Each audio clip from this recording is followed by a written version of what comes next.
पति, पत्नी और नौकरानी। शीतल और अभिमन्यु की शादी को 5 साल हो चुके थे, लेकिन अभी तक उनका कोई बच्चा नहीं हुआ था।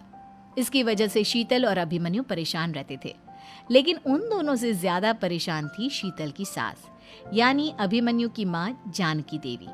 जानकी देवी चाहती थी कि जल्दी से जल्दी उनकी गोद में पोता या पोती आ जाए, और इसीलिए वो अपनी बहू शीतल को लेकर एक दिन हॉस्पिटल पहुंची। डॉक्टर मैडम, जरा ठीक से चेक करके बताइए ना।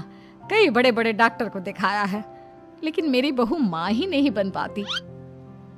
मैंने शीतल को बहुत अच्छे से चेकअप किया है। देखिए, बात यह है कि शीतल के अंदर माँ बनने की कैपेसिटी नहीं है। ये आप क्या कह रही हैं डॉक्टर साहब? कोई तो इलाज होगा ना, कोई दवाई दे दीजिए।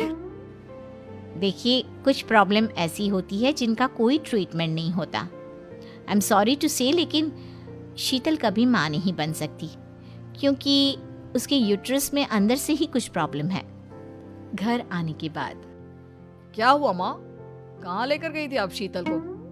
अरे कहाँ लेकर जाती, डॉक्टर मैडम के पास ले गई थी, लेकिन तेरी बीवी तो कभी माँ बन ही नहीं सकती। मम्मी जी, इसमें मेरी क्या गलती? अगर अंदर से कोई प्रॉब्लम है तो उसमें मैं भी कुछ नहीं कर सकती। जानती हूँ, ये बात डॉक्टर के मुंह से सुन चुकी हूँ। अब दोबारा मेरे सामने इस बात का गाना मत गा। अरे माँ, परेशान होने की जरूरत नहीं है, हम सोचते हैं ना कुछ। अरे क्या सोचेगा तू? जब डॉक्टर कह चुका है कि तेरी बीवी माँ नहीं बन सकती, तो बता क्या सोचेगा तू? कहाँ से लाएगा बच्चा? माँ, ये तो मैं भी नहीं जानता। अभिमन्यु, क्यों ना हम अनाथ आश्रम से एक बच्चा गोद ले आए? क्या फर्क पड़ता है बच्चा हमारा हो या गोद लिया हुआ? आई बड़ी बातें बनाने वाली। क्या फर्क पड़ता है? अरे क्यों फर्क नहीं पड़ता? मुझे इस वंश को आगे बढ़ाने के लिए मेरे बेटे का खून चाहिए, किसी दूसरे का नहीं। लेकिन माँ, आप जानती हैं कि ये अब पॉसिबल नहीं है। मैं कुछ नहीं जानती। मैं किसी पराये की औलाद को इस घर में अपना पोता या पोती बन के बढ़ता हुआ नहीं देख सकती। मेरा वंश मेरे बेटे के खून से ही आगे बढ़ेगा। लेकिन मम्मी जी, ऐसा कैसे हो पाएगा? आप अच्छी तरह जानती है ना, मेरा और अभिमन्यु का बच्चा नहीं हो सकता। तो मैं अपने बेटे की दूसरी शादी करवाऊंगी, और अपनी दूसरी बीवी से ये मुझे बच्चा पैदा करके देगा। ये आप क्या कह रही हैं माँ? मैं किसी और से शादी नहीं करने वाला। मेरे रहते हुए आप अभिमन्यु की शादी किसी और से करवाएंगी? मम्मी जी, आप ऐसा कैसे कर सकती हैं?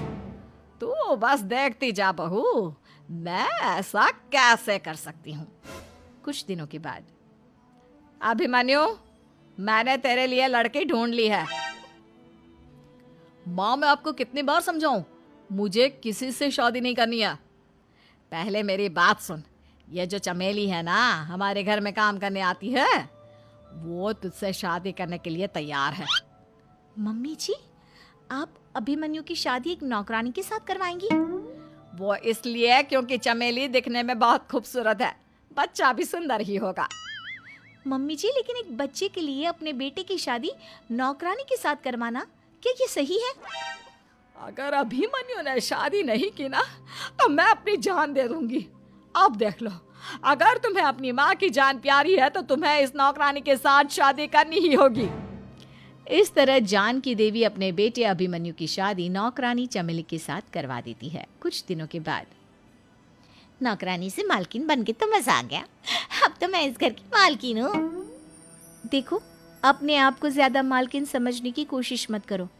एक बार तुम्हारा और अभिमन्यु का बच्चा इस दुनिया में आ जाए, उसके बाद तुम इस घर से हमेशा के लिए चली जाना। अरे जाओ जाओ, किसी और के आगे बातें बनाना। एक बच्चा तो पैदा नहीं कर सकी, बढ़िया आई। जाओ, जाकर मेरे लिए कॉफी बना कर लाओ।